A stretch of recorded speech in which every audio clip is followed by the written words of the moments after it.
Alors, je souhaitais aussi vous faire part un petit peu de la démarche pédagogique qui est mise en place pour les plus petits. Vous expliquer un petit peu ce que l'on fait du mois de septembre jusqu'au mois de décembre. Donc, la première chose qu'on essaye de mettre en place avec les enfants, c'est d'abord être un judoka. Être un judoka, c'est pas forcément quelque chose de naturel. Donc, avant de faire du judo, on apprend à être un judoka.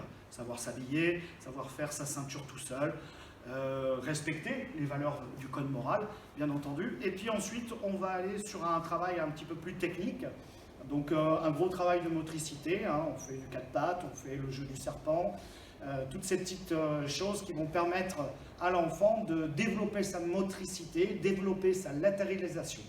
On utilise également beaucoup la pédagogie par le jeu, puisqu'on va aborder, grâce à différents jeux, comme le jeu des sorcières par exemple, dont les enfants pourront vous parler à la maison, on va apprendre à chuter.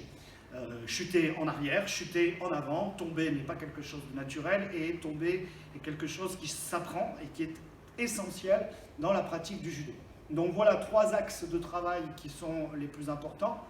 Devenir un judoka, travailler son corps, sa motricité et ses habiletés techniques fondamentales, et puis aller vers ce travail de chute qui, une fois ces 3 éléments réunis, nous permettra d'avancer sur du judo un petit peu plus précis, judo au sol et judo debout.